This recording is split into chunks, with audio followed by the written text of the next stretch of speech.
feel like I should be playing music at this point.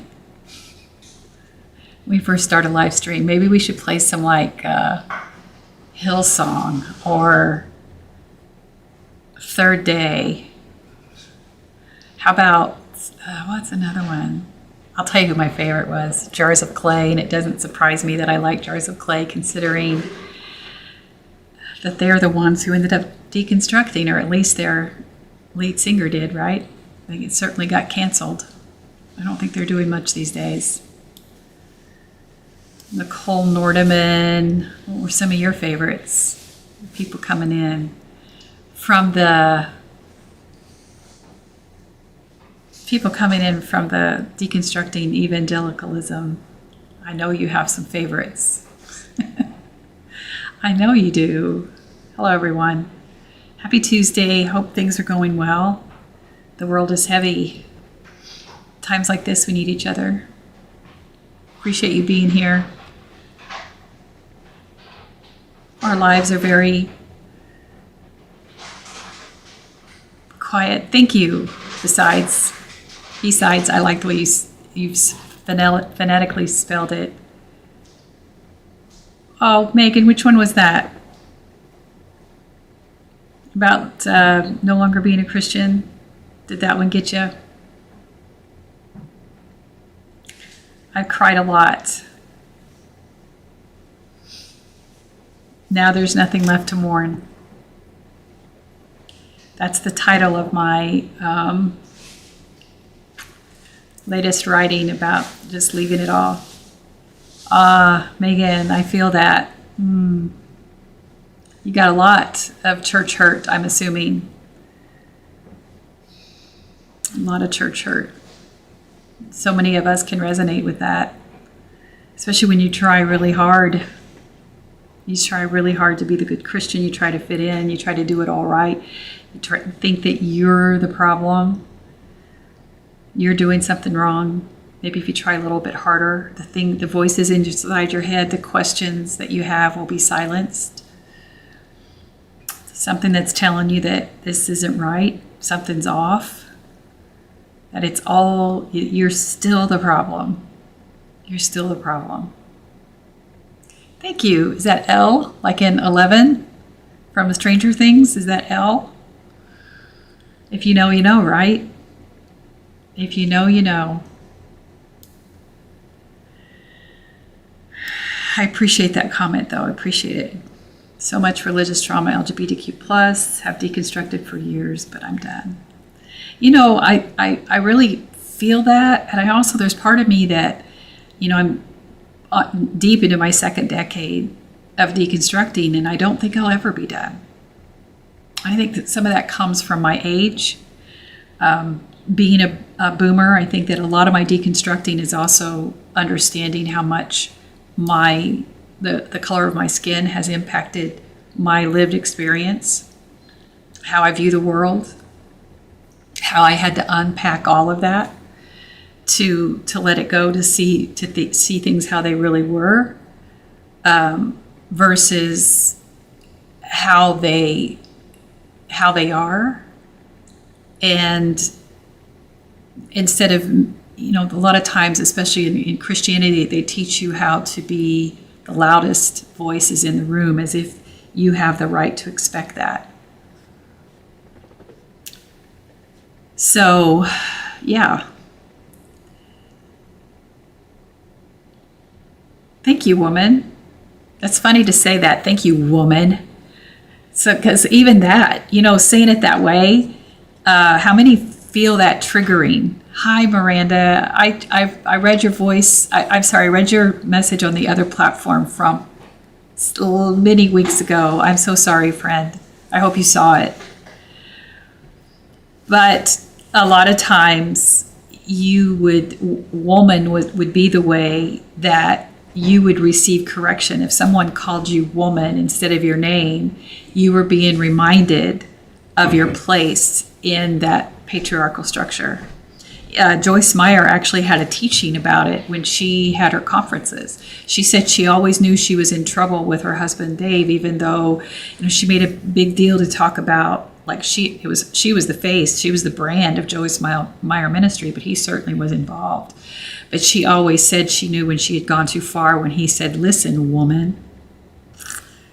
And we can certainly resonate with that. So anyway, going down that rabbit hole.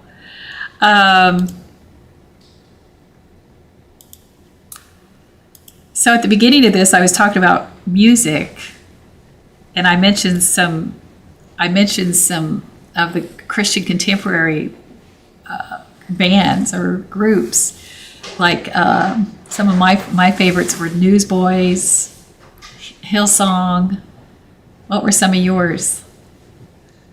I still love Nicole Nordeman. Some of her songs they're just lovely. Yeah, and think about that made me think of Michael Tate. Does anybody know the story of Michael Tate from DC Talk, who then headlined Newsboys for like 15 years before all that came out about the abuser he was, and how many years he had been enabled inside Christianity? I actually wrote about that. I forgot all about that. Hi, Kara. I no longer believe in the God of my religious heritage.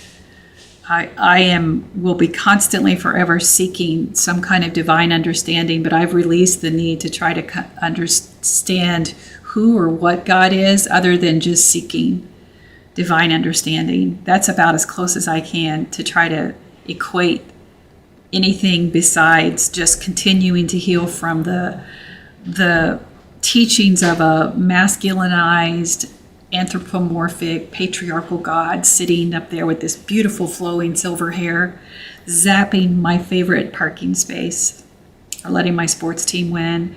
There's a lot of religious trauma around that. How do you, the people who pray for miraculous healing and one child lives and another one doesn't.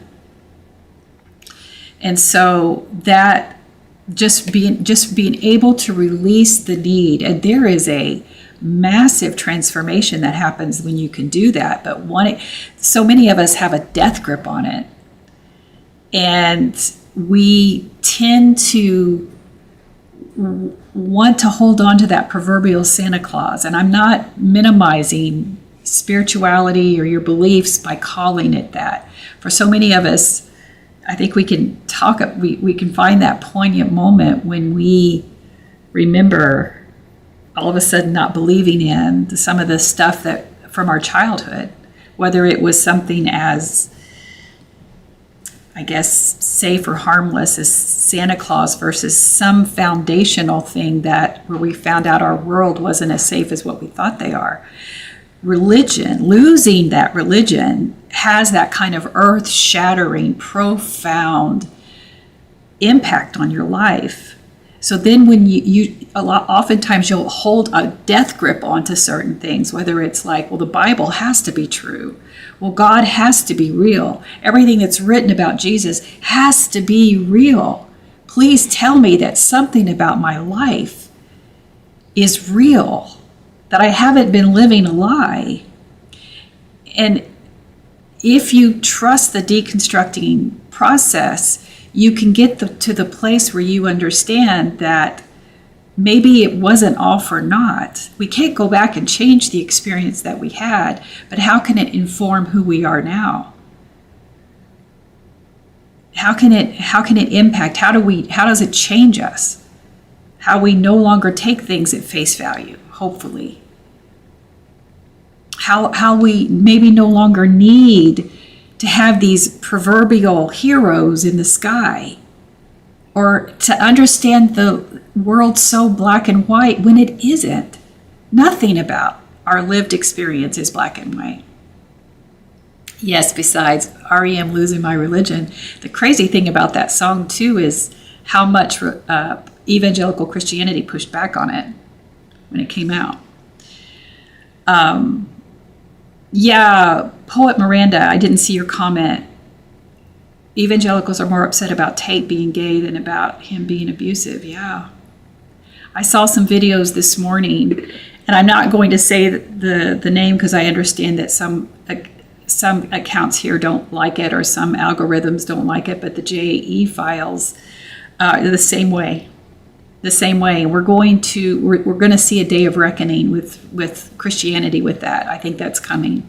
There's going to be a day of reckoning with how they are responding to or not responding to those files, and how things are coming out, and how they're going to have to reconcile the fact that they are really going to double down on their support of the perpetrators and the abusers, and to give up their lust for power and greed, and their so-called belief in this is the only way for divine order.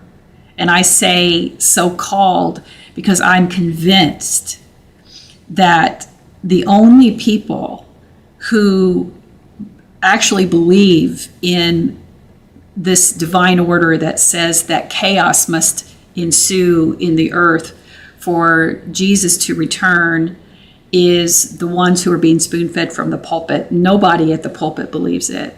The Mike Johnsons don't believe it. They're all in it for greed. They're all in it for the lust for power. They're just spoon-feeding the masses. But nobody behind the pulpit believes it. Nobody.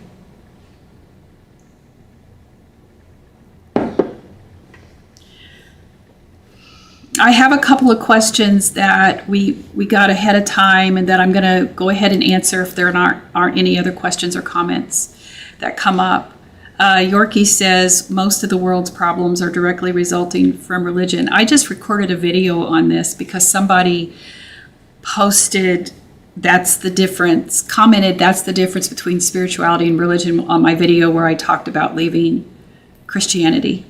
And I talk about the difference between spirituality and religion. And one of the things I always say, and I actually ended up not even saying it in the video, is that I do believe that at their core, at their beginnings, their inceptions, organized religion had an intention of trying to help people understand, make some kind of sense of who we are and how we got here. There has to be something bigger. So as we continue to evolve, making sense of just all the things that we were awakening to. But they quickly lost their way, because you don't have one organized religion who doesn't have massive corruption or greed inside their institutions. And there's not one. And that isn't to say that religion can inhibit or prevent a spiritual experience, or that people can't have spiritual growth inside organized religion. But there has to be an acknowledgement of this flawed state of existence. But I don't think that we're going to have that for a while, because of so many of them, if not all of them, are built on patriarchy. And patriarchy will never admit fault. All you have to do, there is not a more perfect example of patriarchy in how well he has weaponized it than Donald Trump. You'll never see him admit to anything. Not once.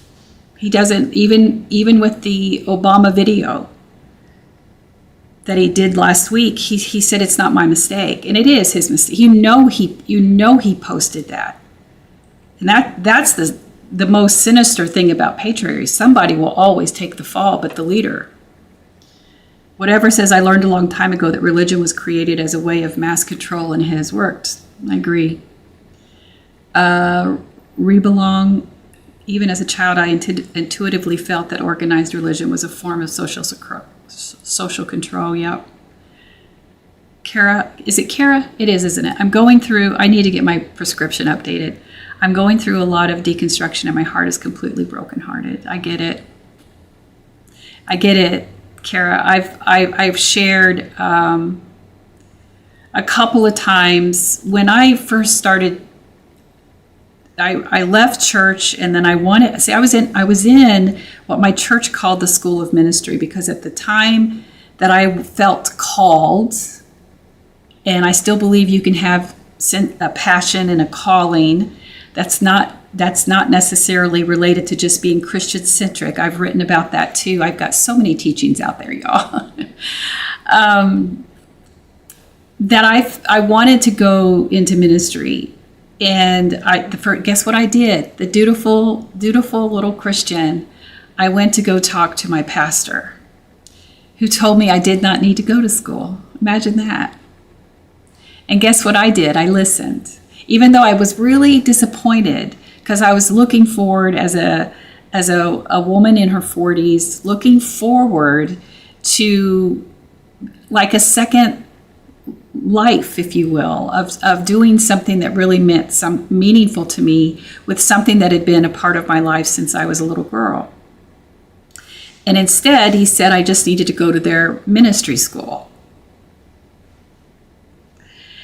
And in the middle of that ministry school was when I finally left, because I figured out really early on in those courses that it was a moving target. There was no curriculum. There was no way you were ever going to figure out how you were going to get ordained into that system. Everything was just real nebulous. There was no curriculum, no dates, nothing. It was bizarre. But things really, in one way, it did me a favor, because it was the last piece I needed to see how massive the control was inside evangelical Christianity, and I needed to get out of that. I needed to get out of that. But then I started at a Bible college here in Indiana Wesleyan University, and I was there for about a year and a half, and then I realized I'm learning the exact same thing I've learned since I was a little girl. I need to do something. I just knew I needed to hear something outside of my old religious heritage. So I went to Arizona State University, and I went to their online school, which is amazing. And I started world religions there. And I think it was my second class there where I was on the floor crying, because everything, it fell away. I could no longer hold up this facade around me that said that everything about my religious heritage was true, because that truth that I was holding on to was so false, and it relied on me keeping my eyes closed. It depended on me never to question anything. And as I questioned it, that facade just got weaker and weaker until I finally just ended up on the floor crying. That's the level of grief that so many of us felt at a time. And if you've never been in it and you've never felt that indoctrination, you don't understand it. When I tell parts of my story, whether in videos or on live teachings or something, I have people literally mock that and say, why would you ever stay that long? That makes no sense. That's stupid. Why didn't you leave in the 20s? You do not understand this level of manipulation, and you do not understand this level of abuse. And Becky, you're welcome to stay here. And I don't know if you're serious, but I'll pray for you as a triggering comment for the deconstructing community. So if you're welcome to stay here, but don't make comments like that. Wow, there's a lot of comments here. Let me go back so Kara, that was my response to you about being completely brokenhearted. Sarah, lack of balance has caused many to lose the way. Yeah. But take accountability is so hard. Those poor boys, how will they ever cope? What did I miss, Tots? What are you responding to there? What am I missing? Did I miss something, Miranda? Hey, where's Stephanie? I didn't even see you. I'm obviously coming in the middle of something here. I don't know what I missed. Nana Karla, the Christian friends feel so comfortable speaking Christian to me, yet never ask what I believe. Hi. Yeah, 100%. I get it all. Yeah, I get it all the time. Because they have for so long been. That's what's so crazy about the whole concept of Christian persecution. in America, come on. No, it's Christian entitlement that's being challenged. And it feels like persecution, but it isn't. You're just trying that language out because you'll study it every Sunday morning as persecution. You want to wear that as a cloak, and it doesn't fit. Christian entitlement allows you to use Christian-centric language around everything, whatever the experience is, from being able to have prayer at sporting events to whatever it is. The Christian-centric language that's been a part of our culture, doesn't necessarily mean that is the way things should be if we're trying to create a community where people feel comfortable in their own beliefs, using their own traditions, being able to hold the same space, sit at the same table without having to minimize themselves in order to prioritize your beliefs. So the minute that someone asks for some kind of language that would be less Christian-centric, that is where the offense comes. And it's not true. True, Miranda. Oh, sure. I think I lost my way, Miranda. I think I was actually responding to you, and I kind of lost my way on that. But I have, there's no other questions in the chat. Is there, Lynette? Oh, Kara says, this is a good question. What happens if you can't live in a world without God and Jesus? Kara, you are really, really new into your deconstructing, aren't you? Are you still here? Are you comfortable answering that question? Are you comfortable if I ask you some questions? I'm not going to bring you up because it doesn't work well. I've had it happen. You're very new. Okay. Well, I want to tell you what, you're in a good place. You're in a really good place because there's a lot. We've only got about 100 people in here. And the deconstructing community that we've generated here are some of the most gentle, caring, intuitive, empathic people. They're open. We know what it's like to be exactly where you are. So nobody's going to judge the fact that you are just starting your journey and you're still needing to, I'm going to say some things and you can let me know if I'm a little off. Okay. But my guess is based on what you just said, I'm going to go back and read it again. What happens if you can't live in a world without God and Jesus? Nobody's asking you to live in a world without them. Nobody.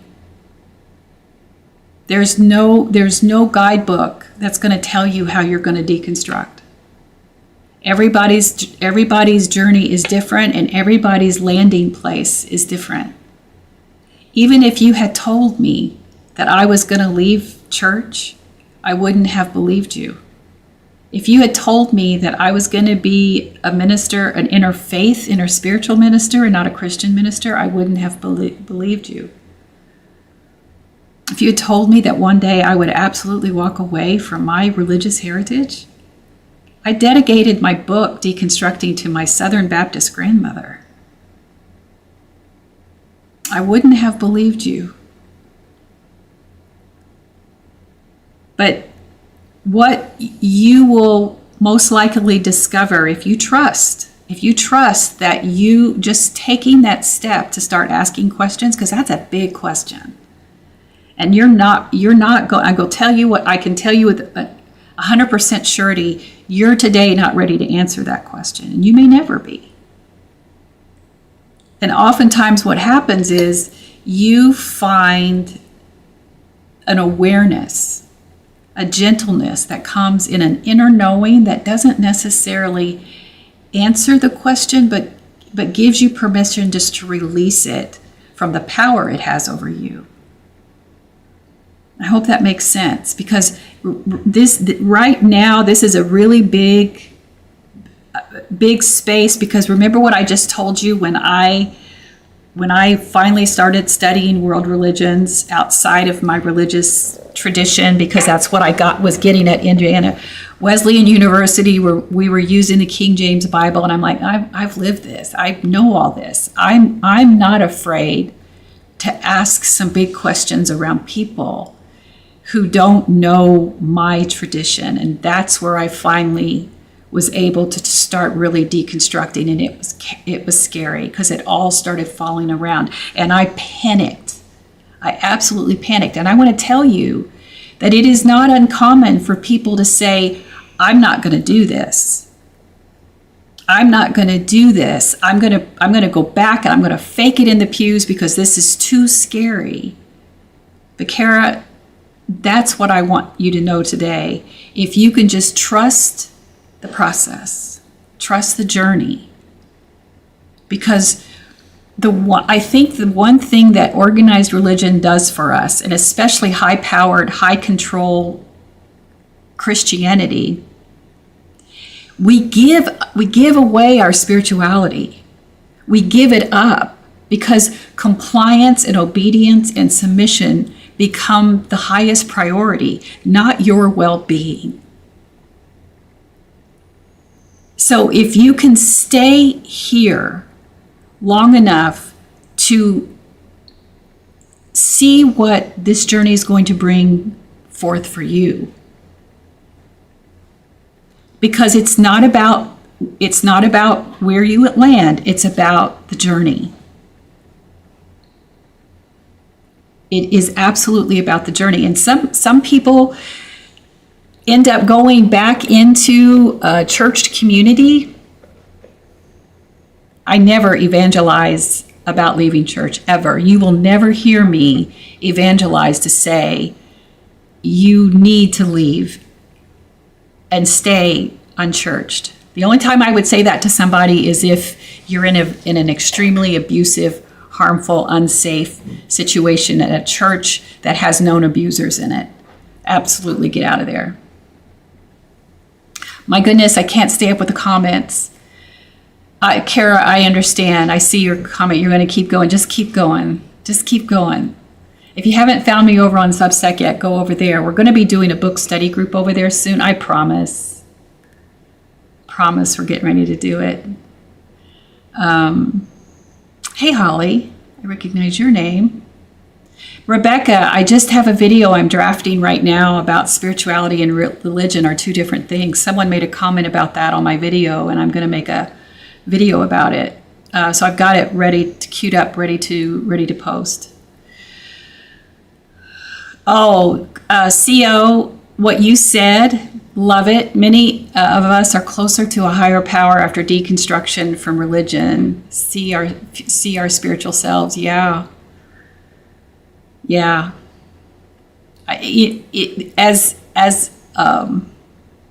esoteric and evasive as some people might say it is so much freeing and expansive to be able to say, I don't know who or what God is, but I feel closer to that divine being without the constraints of a rigid dogma that demanded my allegiance, but closed off my mind and made me feel as if I was spiritually superior than anybody else just because I was part of this exclusive Christian club. I see I have some comments on YT. Sorry about that, green thumb. I do see you over here. This is live. I'm just not used to people showing up over there as much. We have a smaller following over there. Sherry says, I love going to church. It's a relationship with Jesus, not religion. Nobody's telling you not to go to church. Nobody. But you don't need to go to church to have a relationship with Jesus either. So there is that part. But if that's you, go. Thank you, Reba. Thank you for being here. I'm glad you were here. Yes, Miranda, it's so tough. Especially for somebody like me with a little ADD brain going on here. Kara says, do you think Jesus was made up? No, I don't. I think he was a real person. I think that you have to be careful about trying to rely on your spirituality being dependent on 100% of the things that are attributed to Jesus. And how much the manuscripts have been manipulated over the years. I think it's interesting that the King James Bible is the one that a lot of the evangelical community churches still use as their main source when that was written so long ago after the death of Jesus. So there's a lot, if you want to go down a deconstructing path related to the literal translations of the Bible and people who have really done the work, you need to follow Thinker at NG Growth and Deconstruction Zone, Justin. They both go live almost every day. They have a wealth of content here on TikTok and YT.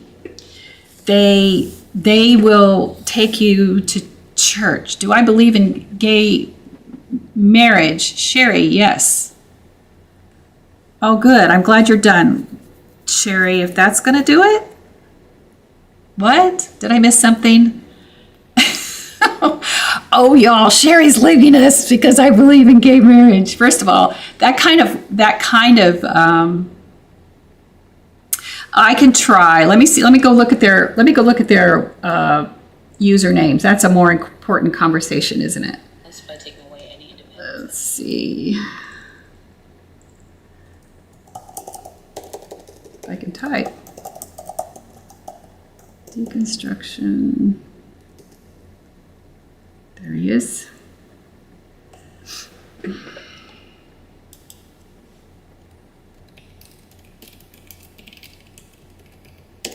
That's the first one. Yes, Joyful Girl. Hi, thank you. And then the other one is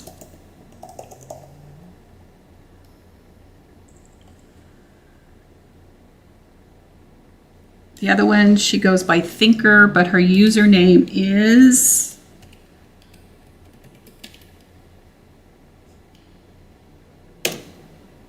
Eureka. Yes, Thinker is very talented. So go find them.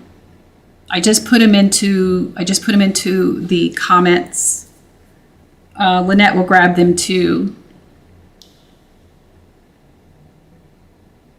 All right. So I really hope that Sherry, I hope you did leave. No offense. I hope you did leave. But for those who saw some of the things that she said, I offended Sherry I must have offended Sherry when I said something about, she posted that she loves going to church because it's a relationship with Jesus, not religion. And then I came back and said, you don't have to go to church to have a relationship with Jesus. And she said she was done here. And then she wanted to know if I believed in gay marriage. And first of all, I think that the more correct phrase on something like that is, do you support gay marriage? Because believing in something is a little, in my opinion, just so you know how I feel about these types of conversation, that is a little immature to say, because it's real. It's around us. It's part of who we are, whether we like it or not, whether we support it or not.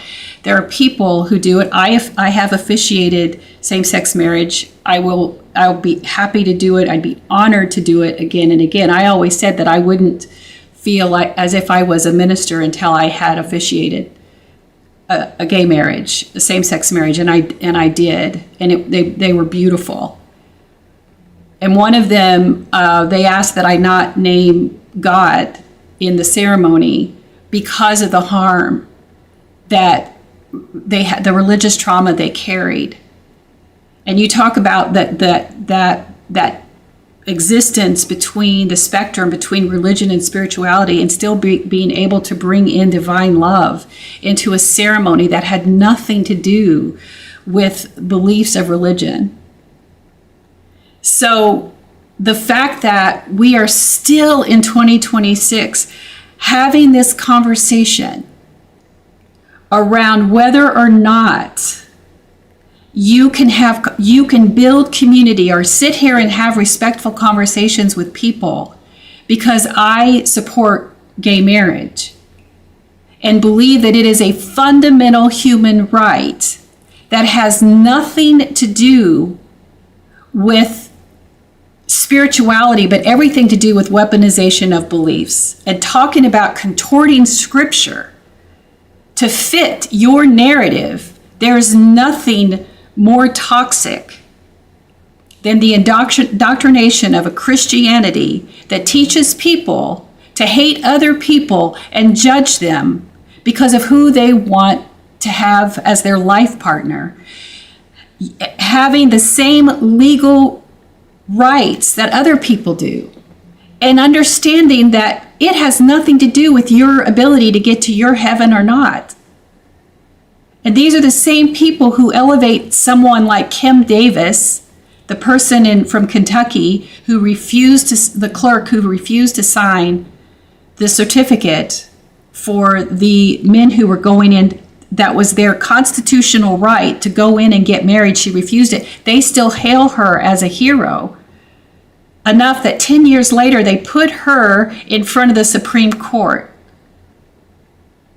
And do I think that there's a really good chance that that's going to be reversed? I absolutely do.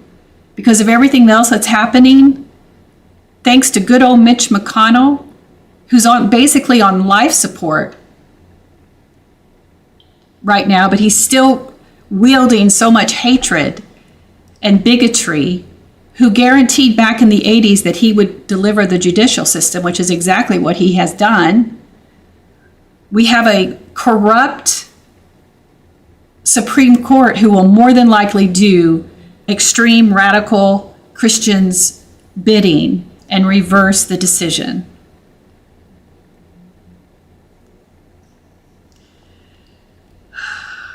So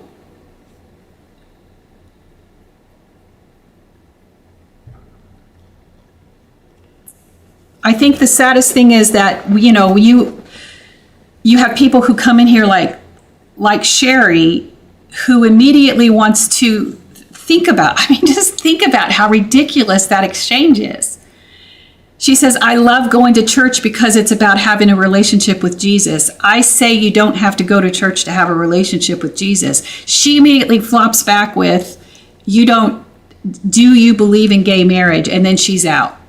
And somehow I'm supposed to feel like I have a smackdown. Well, guess what, Sherry? All you do is show me the reason that every day I am more grateful than ever that I deconstructed from your toxic theology, because you are exactly the kind of person that's still left in the pews that no one wants to be around. So when you look at the data and you look at the brain drain that's happening from churches because of ignorant people like you who are still left in it, I want nothing to do with it, and I want nothing to do with your God.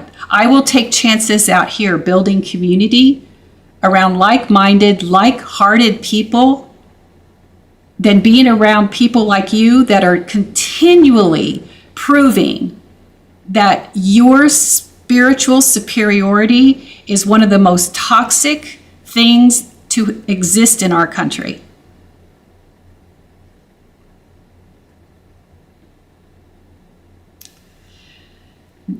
G. Kobe, what do you mean a moral God? Like the belief? You mean like the definition of good and stuff like that? Yes, I have the same thoughts constantly. Thank you, Holly. It's about fear control. Yeah, the brain drain. I know. If you think about the level of intellect, I'm telling you, it's real. The level of intellect that's left in pews. I'm sorry if that's insulting you. Y'all need to do something about it. If you have this many people leaving church at the rate that we're still leaving church, don't forget that the fastest growing sector is spiritual but not religious. That means the unchurched.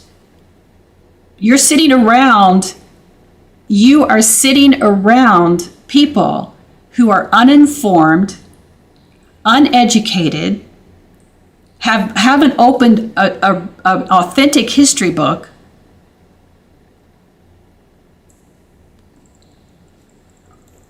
in years, if ever.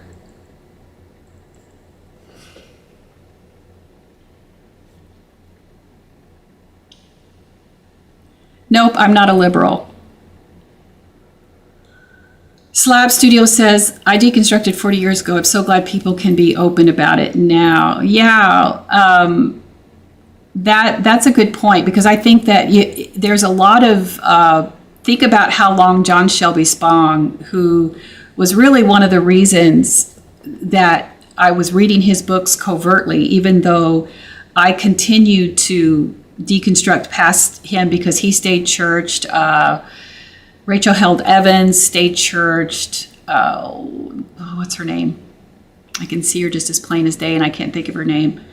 Anyway, come be pagan like the rest of us. Can you see my crystals back there?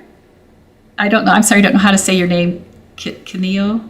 They're probably back there somewhere. Do you see my James Baldwin candle, my ritual candle? Do you see my beads? Everything I have has been gifted to me. Hey, Jonathan, it's good to see you. Trey says people have always deconstructed. It's part of growing up. They used to be just keep quiet, especially in the 70s. Wade says, I'm using your book to help me through the process. Thank you, Wade. That's such an honor. Join me on Substack. I'm going to be having a conversation, a book study group around my book. So I'd be happy. Jonathan, I recognize your name. I do recognize it. I think we had good conversations. We weren't enemies, right? When I was trying to come in here a lot. I'm sorry if I can't. I don't mean that to offend you. But sometimes I do have trouble with names, but I do recognize it. I haven't even got to my other questions. Let me see what's happening over here on the YT. Oh, Jenny. Hi, Jenny. Is that my Jenny? Do you like when I say that? Hi, Jenny. And hearing them say, I don't hate them, I love them. There's no hate like Christian love. You can't say you love somebody while you're actively working to dismantle their rights. You can't. Those Christians are hypocrites. They're hypocrites. You cannot say you love somebody while you're actively dismantling and voting to dismantle their rights. No, she's my Jenny. No, she's my Jenny. Sweet Jen Dims, is that what your name is? I unchurched in 1981. I'm better for it. Lots of good conversation today. I hope Kara's still in here enjoying some of what we've discussed. I can get a little heated when we have somebody come through. You can stay in you can disagree. You can disagree in the comments. You can disagree. You can ask questions. You can be a Christian and be here and disagree with what I'm saying. But the minute you start trying to smack down us based on your theology, I'm going to push back hard. I am going to push back. I have swallowed way too many words over the years listening to you. I'm going to pray for you. Well, I bet on your deathbed you'll be calling to my Jesus and he won't hear you. Yeah, whatever. How do you pray, or do you just meditate? I meditate, burn, black. I do a lot of journaling. And a lot of times it's rage journaling, and I will journal until exhaustion to get through some clarity and what I call a deep knowing. I have certain places that I sit, that I go into deep meditation, and I often still feel some whatever it's a divine connection or something. That's where I receive a lot of my insights, especially the things I write about. So yeah, I do. Thank you, Jesse. I'm glad you're here. Oh, Donna Jean, I'm sorry. I'm hearing a lot of that. Jacoby, sorry, it's in the U.S. and God of the Bible we trust. Yeah. Yeah, for sure. So, would you like me to ask? I have a couple things that I can work on. What time is it? I got a few more minutes. I have two questions that they're from comments from my recent videos. One of them is I did a video talking about women in patriarchy, basically talking about Pam Bandy. Let's call her Pam Bandy from now on. Her name is Pam Bandy. Pam Bondi and Megyn Kelly, all of the women in the current administration are being set up. When things start hitting the fan, they will be blamed, then fired, all of them, and say they have taken care of the problem, just like they did with Maxwell. Are we watching a familiar playbook where women get blamed and removed when things go wrong? If so, how do we spot this and resist that setup? Would y'all like to hear me answer that question? Jacoby, who is my God? I don't believe in the God of the Bible. I release that in my humble opinion, that God is not worth worshiping. It's caused too much division, too much heartache, too much catastrophe. I released that God back to my religious heritage. I left that God. And now I seek divine wisdom and understanding, and I don't understand who or what God is. But I am more at peace with knowing that. Nope, I'm agnostic. I'm not an atheist. I am not an atheist. Oh, Donna Jean, that's so sweet. Welcome to church. I think I'm going to start putting that in the description. Welcome to church. Come in, sit down. Welcome to church. Tithe to your favorite nonprofit. Ruthless says, I thank you for your deconstruction. It showed me the path. Thank you. Ruth, I want to tell you one story. And do you all want me to answer this question or not? Would we just like to keep chatting? I'm glad I caught you. Abigail, hi. I recognize your name too. It showed me the path. Ruthless, I want to tell you something. This goes back to what Jacoby was just asking me about in an atheist and why I'm not an atheist. When I first started deconstructing and talk about feeling, and I will, then Bree, I'll go answer the question. When I first started deconstructing, the only people that I had were churched Christians. But I knew of a shaman who lived a town over. That definitely sounds like the start of a story, but it's true. And I went to visit them, and they did a ritual over me, and then they said, Karla, I see you on a path, and you're way far ahead, but you're turning around and you're telling people this way. And I said, but I don't want to be that kind of leader. I see what they do. And they said, no, you're misunderstanding. I go, I don't understand. I'm freaking out. Like, I don't want this. I don't want anything to do with anything that looks like the church, looks like the old way. I don't want that. And they just kept saying, you need to trust what I said. That's all I can give you. That one of these days you're going to be out ahead and you're going to look back on that path. And you're going to say this way. I did it this way. And I think about those words now because there's many other people who have joined me on this path and other people who've come along beside me forging their own path and other people are following them. And I get it. Because deconstructing is so unique that I know that some people who were behind me are now ahead of me, and that's okay too, because it was such an honor to hold that space with them, and now to see that I finally get it. I finally get it. All right, we're going to answer the question.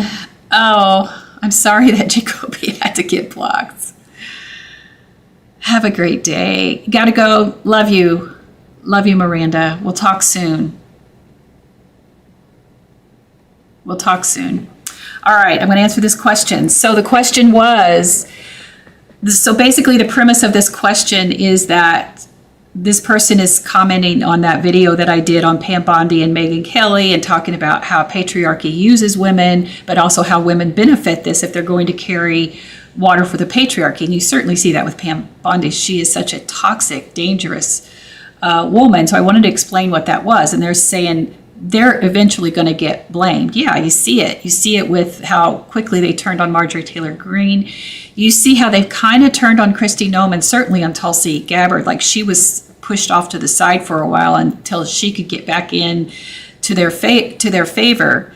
This person says, are we watching a familiar playbook where women get blamed? Well, the short answer is yes, absolutely. It will always be the case that someone will be blamed, and you start with the lowest hanging fruit, the denominator. I think of patriarchy as a buoy in the water that just kind of rocks back and forth. At the very top is the white Christian man, and everybody else who's clambered along the ladder to get to the top, mowing down whoever they have to, kicking down whoever they have to, carrying hot water to pour scalding hot water on anybody below them. They do not care. But you have to also think that underneath that buoy are people who never even get around to get any relief. So you're looking at your marginalized groups, your Black and brown communities, your disabled communities. You never get any relief. The only time there's relief is if it rocks enough that they can get relief from more air getting underneath. So in other words, chaos, disrupting of the system is how you get relief. Think civil rights. Think of what's happening right now. The establishment of Roe v. Wade, all of these things where the proverbial neck is on the oppressed, the proverbial boot is on the neck of the oppressed. The only way you get relief is if you start rocking that. So that white Christian man, if he's going to stay on top when it starts rocking, he's going to have to start kicking people off, because the weight of that is keeping it less balanced. So you're going to start seeing a lot of people be blamed the weaker that structure is. And I believe that's why they're dumping so much information at us at one time when it comes to the JE files, all the legislation changes. Everything that you see happening is happening for a reason. The Heritage Foundation's Project 2025 actually planned it this way, so that we would be in absolute chaos and not knowing where to turn. How many of us feel like we're just in a pinball machine and we're just looking and waiting for the next thing to happen? And I do have some ideas about that. And I started a series called Sacred Activism, and I only got part one. I'm sorry, I'm not as organized as I'd like to be. But anyway, so yeah, this is very real, but we have to understand that analogy about the buoy. That I hope that helps you understand it a little better, why it's so important. Did I freeze? Am I frozen?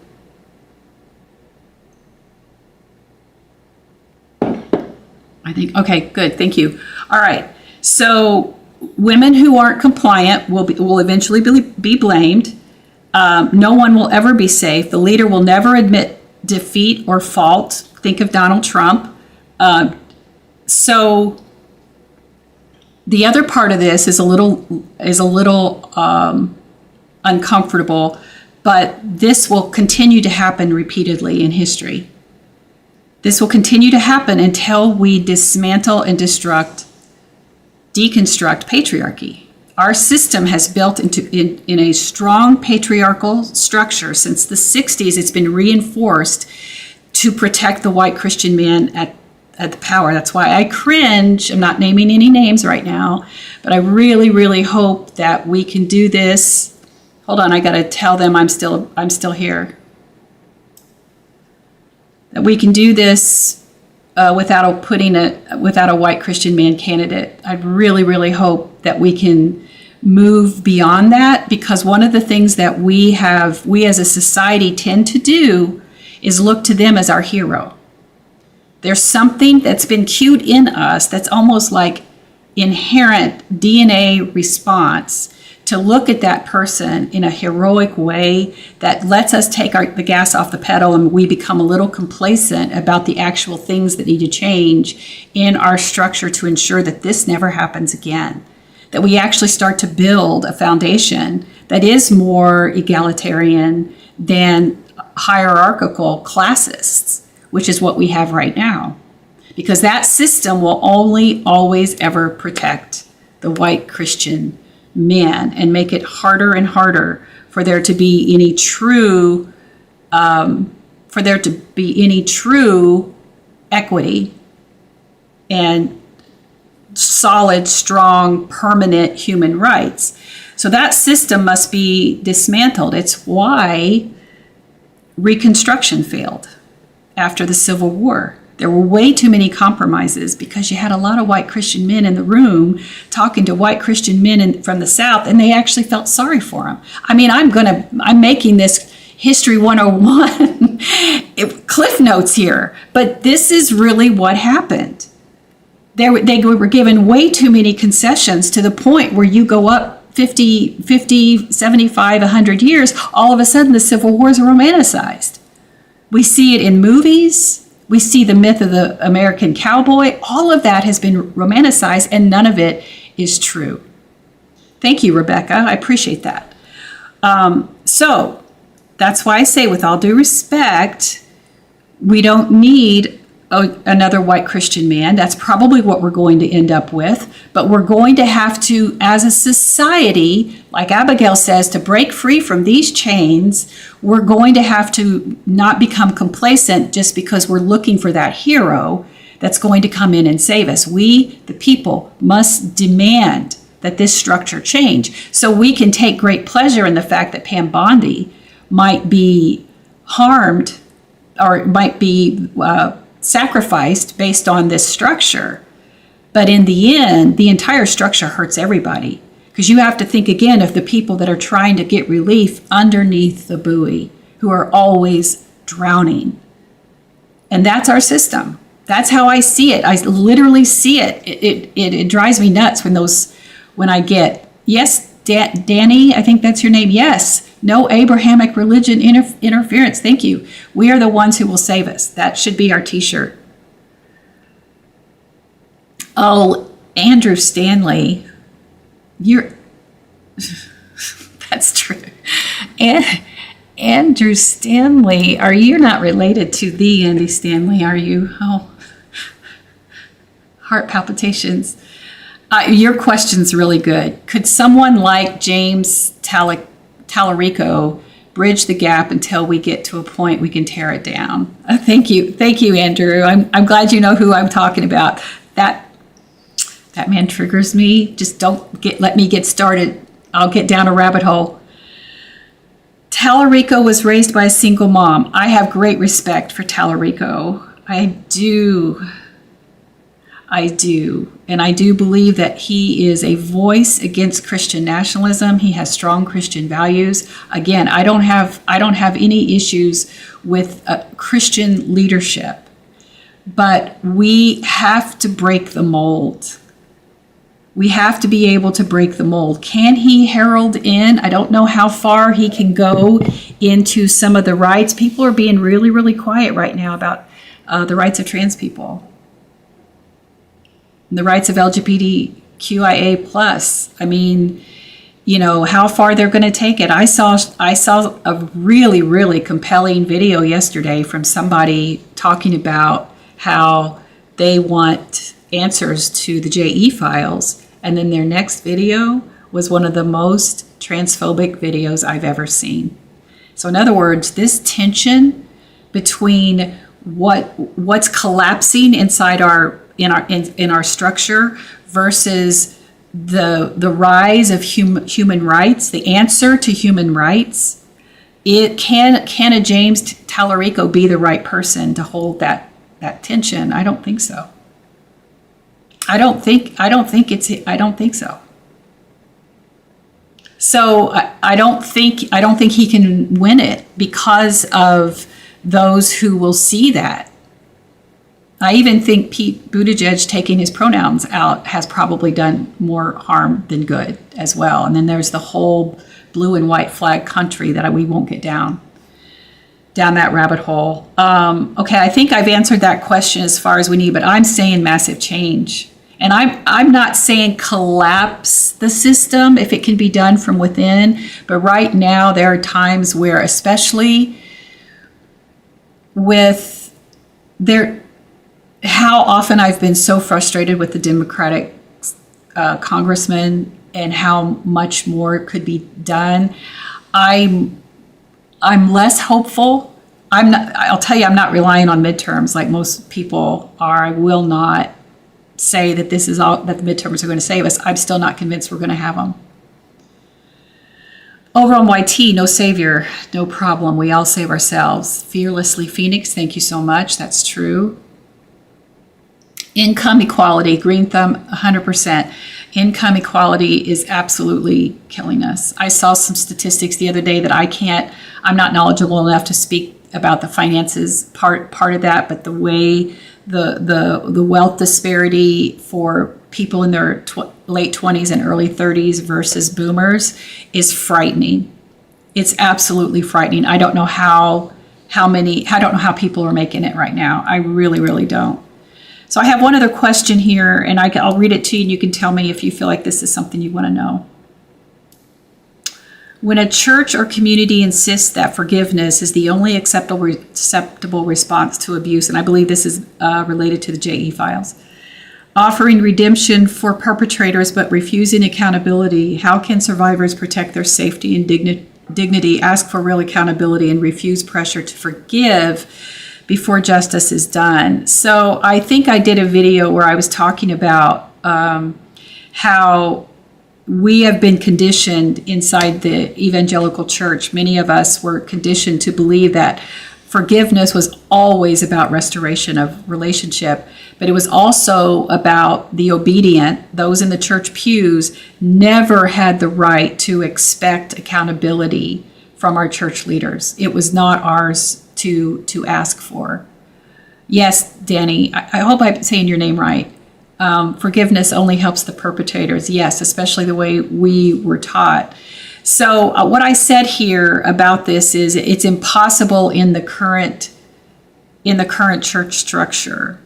And this isn't just exclusive to evangelical churches. I saw and witnessed and experienced some of the most toxic, worst misogyny inside progressive churches. So it's all because, and I sound like a broken record, but Christianity, whether it's progressive or it's conservative or fundamentalist, it's built on patriarchy. Some of them may be more liberal, but I'm telling you, even progressive churches know they have a problem with it. You have many progressive churches right now who are hijacked into silence because they know they have Trump supporters sitting in their pews, that they can't speak about current issues because they know they'll leave. That's not a healthy environment to be in. And there's no way you are tending to the spiritual needs of a community when you are being forced into silence in any way, shape, or form. So this is a church-wide problem, and so, but I'm not sure about this commenter what they're asking, because if you're asking about what to do inside the church, my answer, and you're concerned about this, my answer to this is to deconstruct from it. If you don't have a church that's teaching you a healthy relationship with forgiveness, and it's more about compliance and restoration of relationships and zero accountability for abusive leadership, then the best thing you can do for yourself is to protect you and your family and deconstruct from it.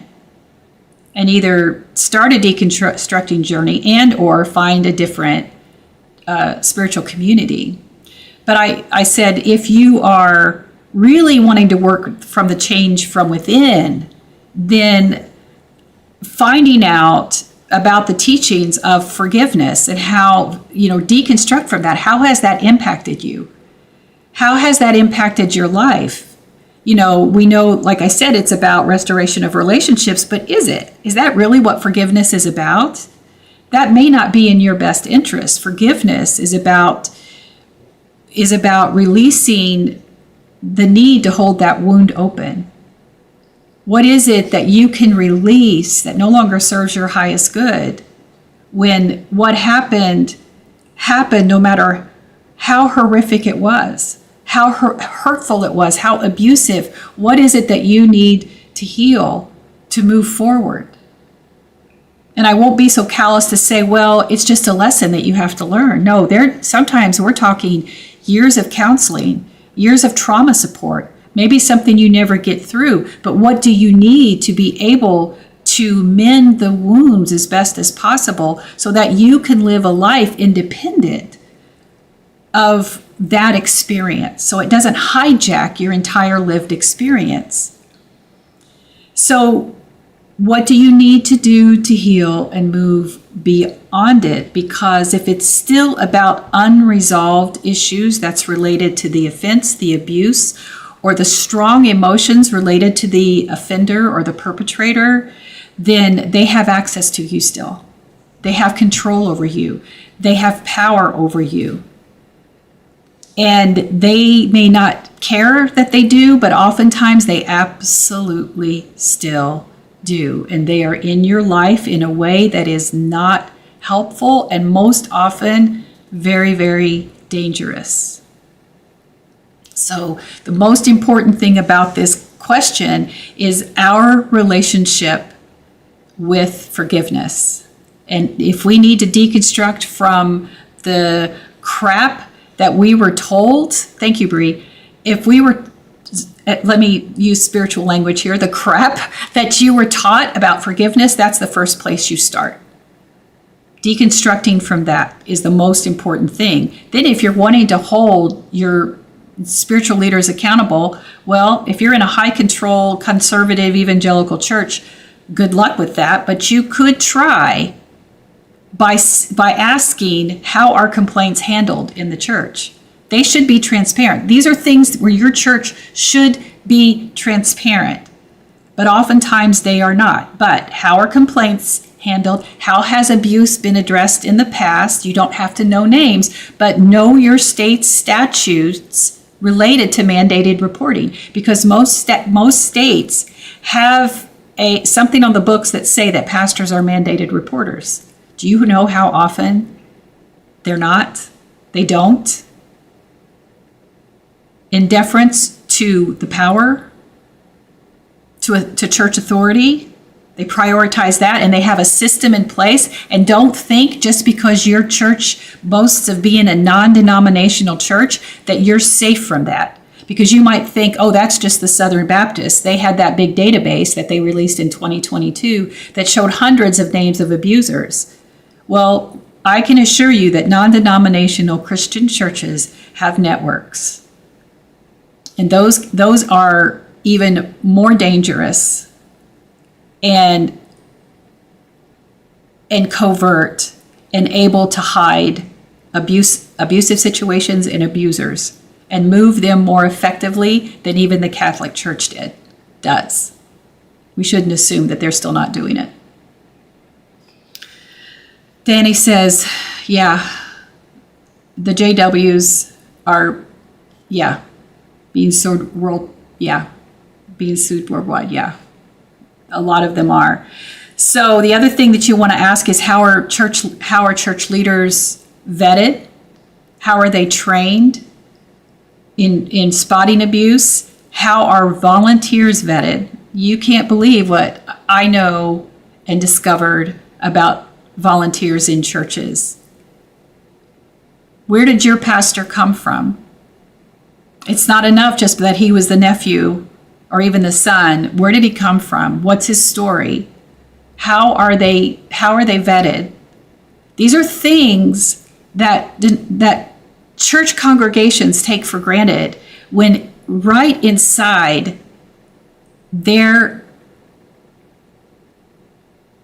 congregations or even at the pulpit are the biggest abusers in the community.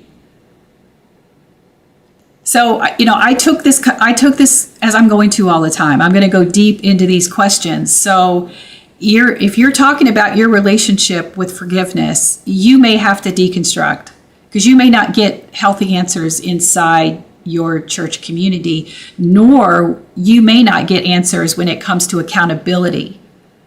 Because if you start asking questions about how abuse is addressed, how are people trained and vetted, you're going to be seen as a troublemaker, even just for asking questions that protect the most innocent in your church community. So you just make sure that you're ready for the answers of that. And like I said, the most important thing is that you take care of yourself and if need be, deconstruct.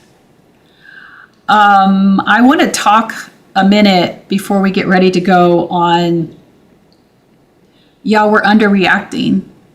And I think there's part of me that still waits for, I keep thinking that somebody's going to show up and tell us what to do.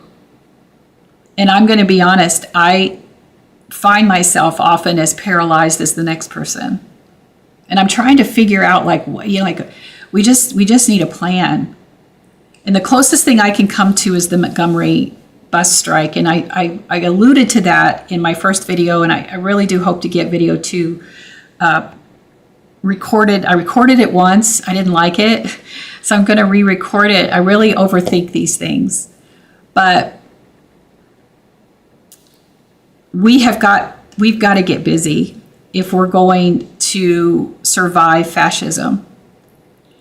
And now I'm thinking we need these micro networks of things, because there is absolutely no way that one person can stay involved in the JE files at the level that we're seeing with all the content that's being made, the live streams of people reading this stuff, versus the legislation. I feel like we need micro networks. Like, we need to create these micro networks where we have 5 or 10 people that we can trust, that we come up with a code of ethics or something where each one of us is responsible for something that we're really good at. And we make sure we come back to the group with these things and some action plans. I don't know what else to do, and we're not getting enough answers. And if we don't do something, this playbook that they're using is so effective that we need to move. We need to move fast. And I know that sounds so trite, because I don't know any more than you what to do. I'm almost tempted to turn one of my walls in my living room into when I first started deconstructing. I want to tell you a story, then I got to get off here. When I first started deconstructing, I got crazy into the British monarchy. And I knew that one of my family names is Shipman. So, okay, you can imagine what that person did. And came over from England. And so I did a whole ancestry thing, found out about it, and I thought, okay, well, maybe I'm just interested in it because of my family's British history and connection to it, but I just went deep. I read so much. People supported me or enabled me. They gave me all kinds of books. And I turned a wall in our basement into a mind map about British history and all the monarchs. I knew, I don't know what egg I was looking for, but I knew I would know it when I found it. And I found it when King Henry VIII started a church to divorce his wife. That was it. It broke. This was at 3 a.m. because I get up early often, and then I read for several hours and I'll go back to bed. But that was it. It broke me. It broke something inside of me. I hadn't left church yet, but I realized what a man would do and how much they would control religion just for their own greed and their own lust. And based on that was something that became so established it's considered revered because it's part of the monarchy. I still can't reconcile that part, with all due respect for anybody who's part of the Church of England. Not dissing your church. But I'm talking about what it meant to me and how I understood then that we live in a world that we don't really understand how much what we think we know is more related to what people want us to know about our world. That began my deconstructing journey, and I feel like that's where we are in this moment with the JE files. That not just me finding my egg, this is going to change fundamentally everything about who we are. And I am not a conspiracy theorist, but after the last 12 years where I was mocked by my own family members for saying that Donald Trump was going to get elected after he banned Muslims. He called for the banning of Muslims, and I knew he had been elected because I knew what was sitting in those pews, and I knew the hatred that they had for Islam. And I was mocked. And then fast forward to Project 2025, I started posting about that in 23, and I was laughed at.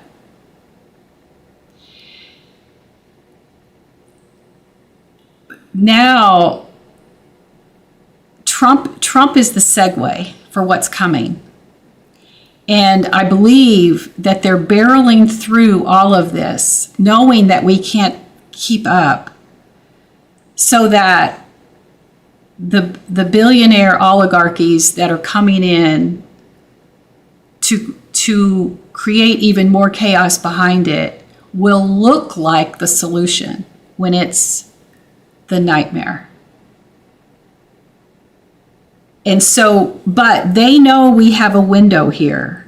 They know we have a window, and they know that we still have the majority. If we continue to pay attention, if we continue to stay awake. We just need some people working on those whiteboards. We just need some people putting some pieces together on that board to say, this is the way, this is the answer, this is the path.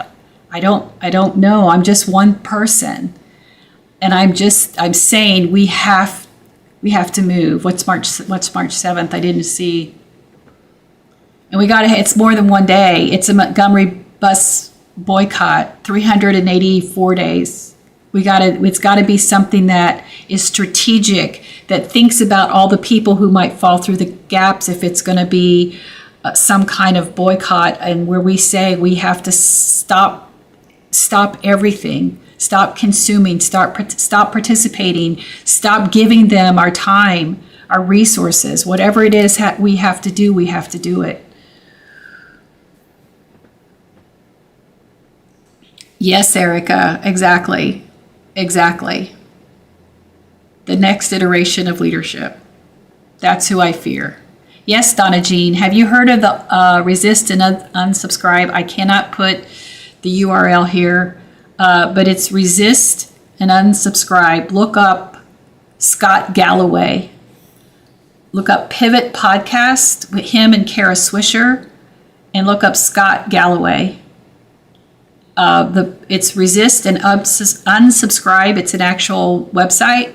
It'll tell you the impact that's having. It will also give you the actual links of like the top 10 corporations who are cooperating with the Trump regime, and also the ones who are benefiting. So go there, take care of that today. Y'all, my voice is going. My dog is whining. It's time for me to go. I so enjoyed this afternoon. Thank you for being a part of it. I'm so honored that you're here.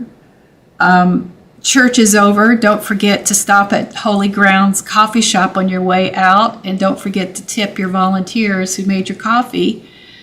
And enjoy your afternoon at the Cracker Barrel. Sorry, I'll stop. Is there anyone that is not supporting Trump? It was good to see you. Thank you, Nikolai. Is there anyone that is not supporting Trump? Yeah, I'm not sure. Do you go live on? Well, I hope to, little Lisa. What I hope to do at the end of the week is be able to announce the upcoming week when I'll go live. I'm going to try to go twice a week, and I'm also going to expand into other platforms. Thank you, General Xennial. It's good to see you. Thank you. It was all wonderful. Hey, sis, I didn't see you were here. Love you. Okay. Thank you all very much. Continue to, you know what I didn't do is I've been giving you a blessing. Do you want that? Do you want I've got a blessing. I have to pull it up. Would you like that before we go? I'll be happy to read that. I gotta find it.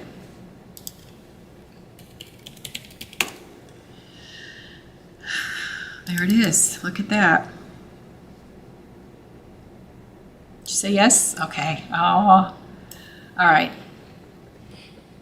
All right. For those who need to leave on this, you do, because I understand that sometimes even a blessing can be a triggering situation for the deconstructing community, and I understand and see you. So here we go. Take a deep breath. Close your eyes if it feels safe to do so.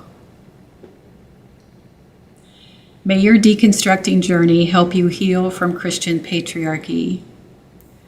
May your spirituality anchor you when the world feels unmoored, reminding you that your humanity is sacred and worth defending.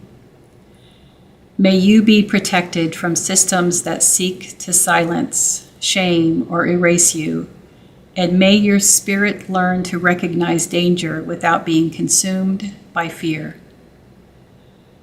May your anger sharpen into clarity, not cruelty, and may it move you towards justice rather than despair. May you remember that resistance is not separate from love, and that care for the vulnerable is a holy act. May you find strength in community, knowing you were never meant to survive this moment alone. May you rest when you need to, rise when it is time, and trust your own discernment about when to do each. May your life itself become a quiet refusal to comply with dehumanization, domination, and harm. May you be brave enough to stay soft in a world that rewards hardness, and wise enough to guard your tenderness fiercely.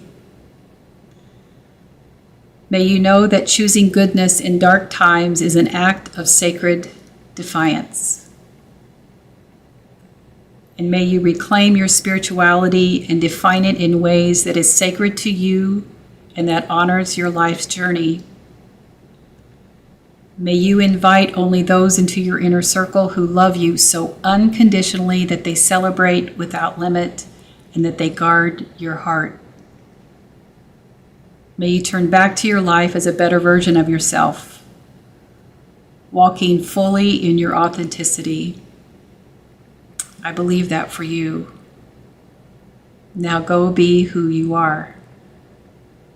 May it be so, so it is, and blessed be. Whew, I needed that too. Thank you all. This was such an honor. Don't give up hope. Don't ever give up hope. Bye for now.